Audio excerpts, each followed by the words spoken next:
సరే ఇప్పుడు F1 visa మీద వచ్చిన వాళ్ళు అంటే ఎడ్యుకేషన్ పూర్తయిన తర్వాత ఓపీటీ ప్రోగ్రాంలో చేస్తారు మామూలుగా. కానీ ఇప్పుడు ఆ ఓపీటీ ప్రోగ్రాం ఉండదు అంటే ఎత్తేస్తారు అని అంటున్నారు. అంటే న్యూస్ కూడా వచ్చినాయి కొన్నింటిలో. అంటే ఒక బిల్ కూడా తీసుకొచ్చారని. ఏంటి సార్ దాని గురించి ఎక్స్ప్లెయిన్ చేస్తారా? అదేం లేదండి. ఇది బిల్ అనేది కొత్తదేం కాదు. So let me explain what exactly is the bill. ఇది fairness for high skill American act 2025 HR 2315 అని. ఇది పాల్ గోసర్ కాంగ్రెస్ మ్యాన్ అనేది హౌస్ ఆఫ్ రిప్రజెంటేటివ్స్ లో ఇంట్రడ్యూస్ చేశారు. ఇదేం కొత్త కాదు. ఇది ఆల్రెడీ 2019 లో ఆల్రెడీ ఒకసారి సేమ్ ఇతనే 8 మెంబర్స్ సపోర్ట్ తో ఆ రోజు కూడా ఇంట్రడ్యూస్ చేయడం జరిగింది. బట్ అప్పుడు పాస్ కాలేదు. ఎందుకంటే ఈ doesn't have any kind of support. And ఇంకొకటి కూడా మనం అర్థం చేసుకోవాల్సింది ఏదంటే ఈ ఓపీటీ దాని మీద ఈ రిమూవ్ చేయాలి, ఈ లీగల్ గా ఇది కరెక్ట్ గా లేదు, ఇది కాంగ్రెస్ నుండి రాలేదు అనేది ఇది కొత్తగా కాదు. మీ అందరికి ఎవరికి తెలియదు. 2017 లో ద టెక్నాలజీ యూనియన్ వాళ్ళు వాషింగ్టన్ లో ఉంటారు. అలయన్స్ ఆఫ్ టెక్నాలజీ వాషింగ్టన్ వాళ్ళు ఆల్రెడీ 2017 లో కేసు ఫైల్ చేయడం జరిగింది. ఈ ఓపీటీని ఇది కాంగ్రెస్ నుండి డైరెక్ట్ గా రాలేదు, ఇది ఏదో జస్టిస్ డిపార్ట్మెంట్ నుండి వచ్చింది, ఇది కాన్స్టిట్యూషనల్ గా లీగల్ కాదు, it is against the constitutional values morals అనేది ఆల్రెడీ 2017 లో కేసు ఫైల్ జరిగింది. 2022లో district court of Columbia circuit court ఏం చెప్తుందంటే ఇది మీరు దీని గురించి డిస్కస్ చేయని అవసరం లేదు, ఇది కంప్లీట్ గా వ్యాలిడ్, మీరు దీని గురించి వరి కావాకని 2022లో చెప్పడం జరిగింది. అంటే మెయిన్ రీజన్ ఏంటంటే ఇప్పుడు ఇంట్రడ్యూస్ చేసిన 2025 యాక్ట్ లో ఏం చెప్తున్నారంటే అండి, ఇప్పుడు నార్మల్గా F1 వీసా వచ్చిన తర్వాత 3 years మనకు వర్క్ చేయడానికి వస్తుంది. అంటే 1 year for the OPT, 2 years for the stem OPT. So అతను ఏమంటున్నాడంటే ఈ 2 years of stem OPT remove చేసేయండి, ఓపీటీ ఒకటి 4 నెలలు ఇవ్వాలంటున్నారు. అంతే. Only 4 months.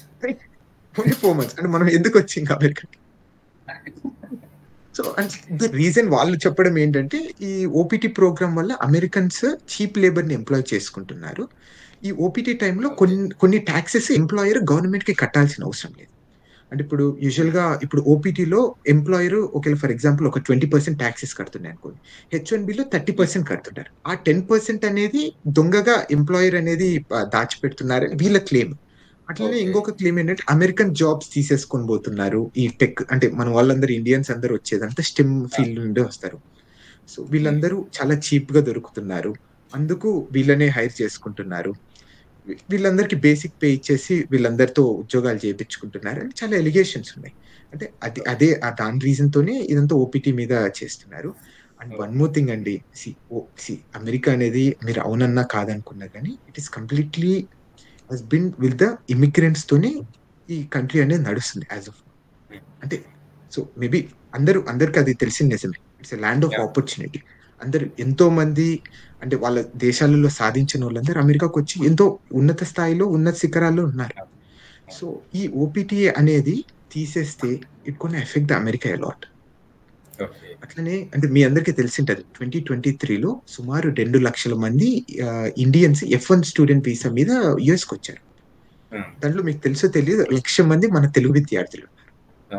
1,00,000 మంది అంటే ఎంత అమెరికా డ్రీమ్ కోసం మన వాళ్ళు ఎంతమంది వస్తున్నారు మీరు ఒకసారి అర్థం చేసుకోండి. సో అట్లనే ఇంకొకటి ఏంటంటే యాజ్ పర్ రీసెంట్ రిపోర్ట్ ఇదేంటంటే ఓపెన్ డోర్ రిపోర్ట్ ప్రకారము, సో ఇది కూడా ఒక స్వచ్ఛంద సంస్థ, వాళ్ళు ఏం చెప్తున్నారంటే 2023 నుండి 2024లో సుమారు 97,000 మంది ఓపీటీ అప్లై చేశారు స్టూడెంట్స్.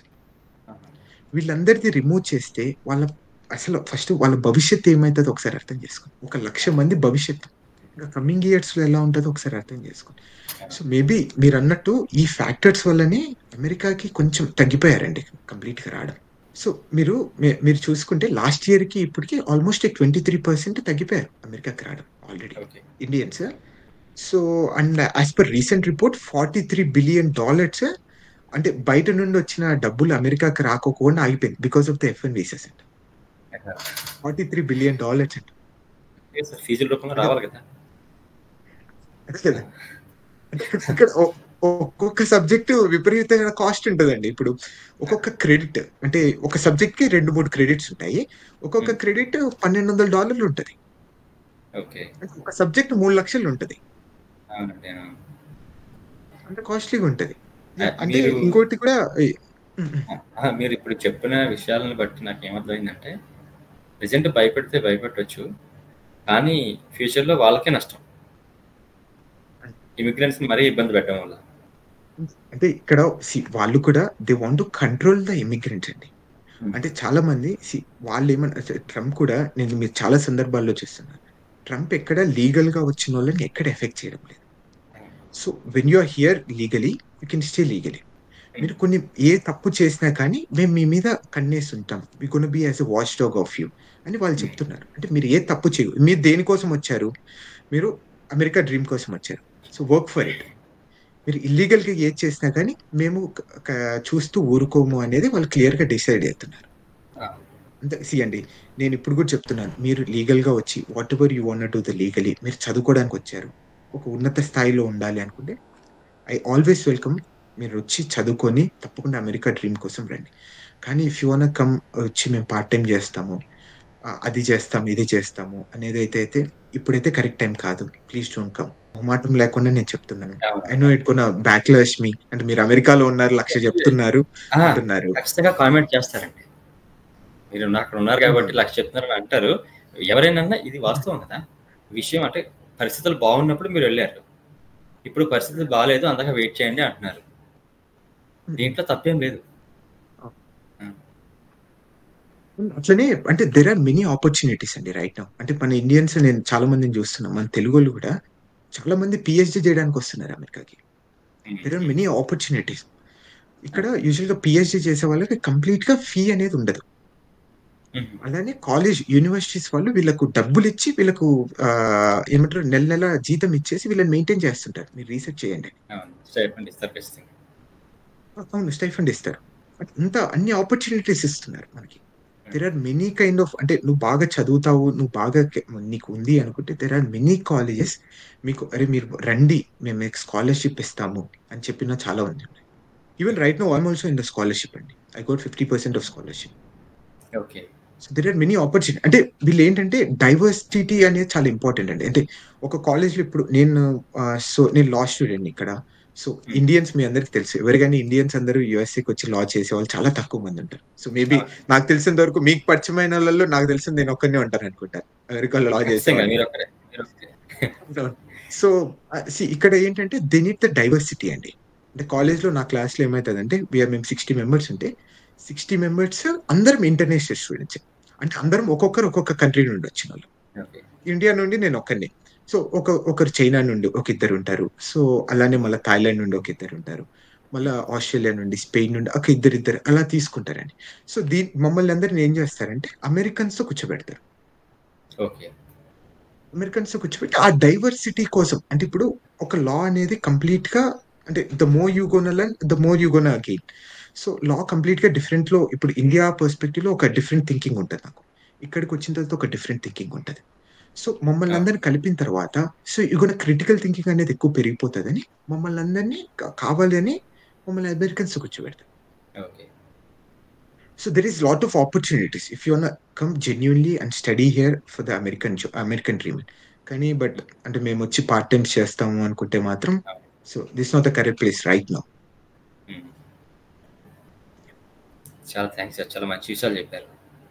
యాహ్! ఇప్పుడు ఈ స్టూడెంట్స్ చాలా అవసరం ఈ విషయాలన్నీ మీరు చెప్పినవన్నీ. అవునవునండి. ఎక్కడ అంటే న్యూస్‌లో చదువుకోవడం తప్ప ప్రాక్టికల్‌గా ఎవరు చెప్పరు కదా! అవునవునండి. అండ్ వన్ మోర్ థింగ్ అండి మనందరికీ తెలియాలి. ఇంకొకటి కూడా చెప్తున్నాను. ఇక్కడ లీగల్ ఎక్స్‌పెండిచర్ చాలా ఎక్కువ ఉంటదండి. One small mistake it gonna cost your life. ఎందుకంటే right now I will be also soon working with immigration firm. So అంటే చాలా మంది ఇమిగ్రేషన్ ఫర్మ్స్ అంటే మా ఫర్మ్ నేను చాలా తక్కువ చార్జ్ చేస్తారు compare to others. Job apply చేసిన ఫర్మ్స్‌లో సో వాళ్ళు $1,700 గంటకు చార్జ్ చేస్తారు. గంటకి. There are many firms. మీరు అర్థం చేసుకోండి ఒక స్మాల్ మిస్టేక్ మన లైఫ్‌లో. అంటే నేను అందరికి చెప్పడం లేదు. యూజువల్‌గా మీరు బేసిక్‌గా మీరొచ్చి నాతో మాట్లాడాలనుకోండి. మినిమమ్ $100 లేనిది నేను 10 నిమిషాలు మీకు అపాయింట్‌మెంట్ ఇచ్చే పరిస్థితి కాదు అమెరికా. క్యాపిటలిస్ట్ సొసైటీ ఇది complete. Everything is with the money. Right now ఇప్పుడు అందరూ ఏమంటున్నారు ఫెడరల్ కోర్ట్‌లో పోయి మనము కేస్ ఫైల్ చేద్దాము. అందరూ పేరెంట్స్ కూడా ఒక అపోహతో మనం కూడా ఫెడరల్ కోర్ట్‌కి వెళ్లి ఆర్డర్ తెచ్చుకుందాం అనుకుంటారు. This is not the easiest thing. In order to hire attorney మీరు బేసిక్‌గా $10,000 లేనిది ఫెడరల్ కోర్ట్‌లో మీరు కేస్ ఫైల్ చేయలేరు.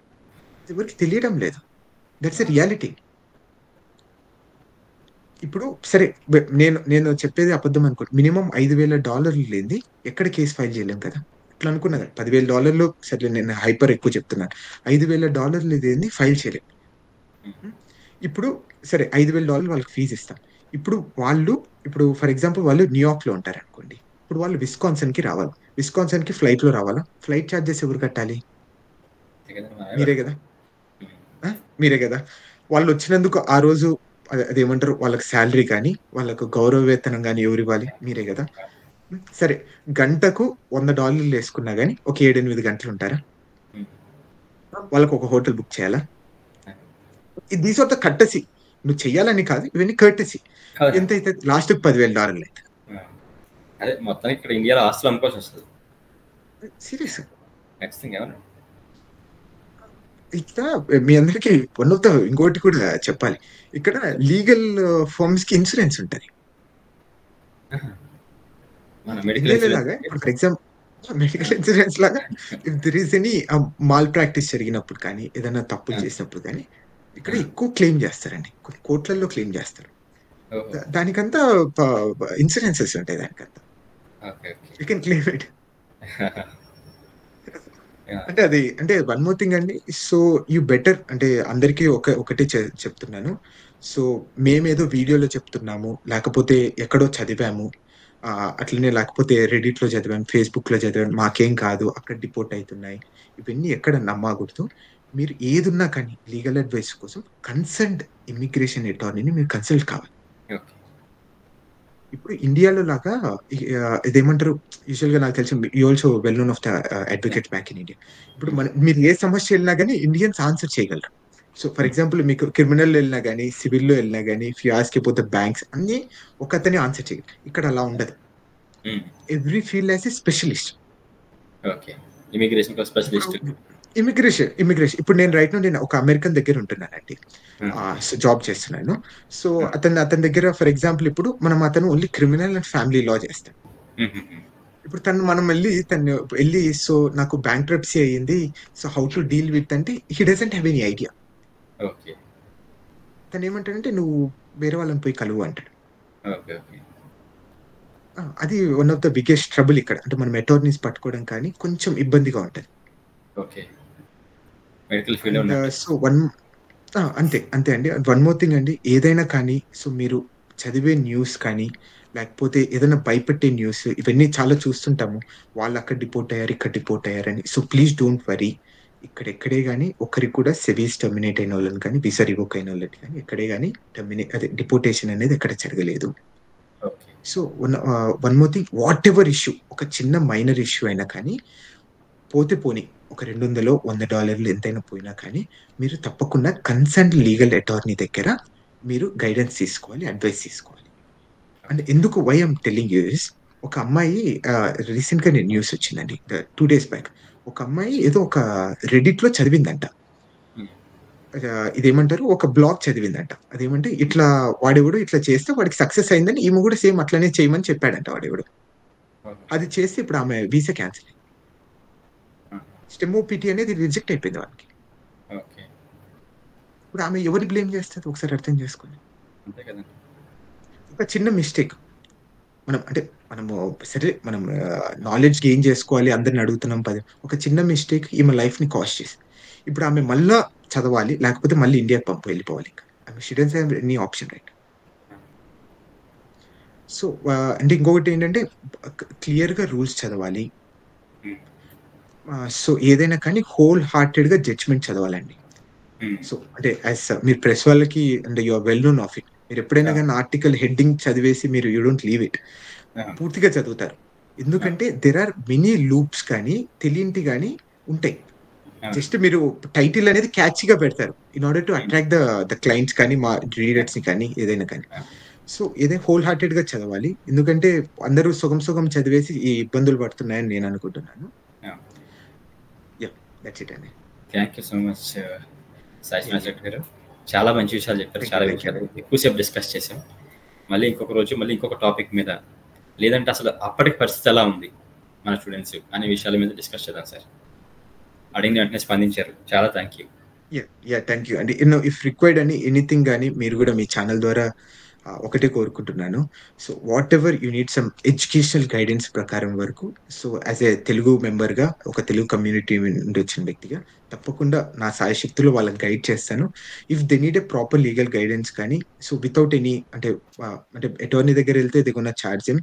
I will personally try to do some research, కానీ మా అటార్నీ దగ్గర గైడెన్స్ తీసుకుని వాళ్ళకి ఆన్సర్ చేయడానికి కూడా I will always be open. So మీ నాకు కూడా చెప్పారు, మీరు ఓపెన్ గానే నెంబర్ పెట్టేశాను. So I don't have any loops కానీ, so I don't want to hide anything. So that's what I'm doing. Sir చివరిగా అంటే మర్చిపోయాను, ఇప్పుడు మీరు యుఎస్ లో ఉండేది ఎక్కడ? ఇండియానాలో ఉంటానండి. ఇండియానాలో ఉంటారు. Okay. Indiana and so other states లో ఉన్న వాళ్ళు కాంటాక్ట్ చేసినా కూడా మీరు రెస్పాండ్ అవుతారు? రెస్పాండ్ అవుతానండి, ఎవరైనా కానీ. సో నేను even I got a calls from UK.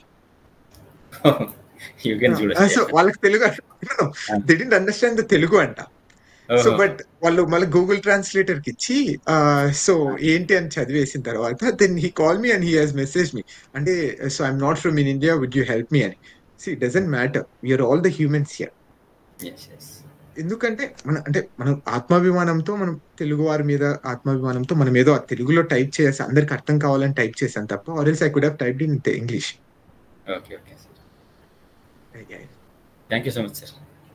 Thank you. Thanks a lot.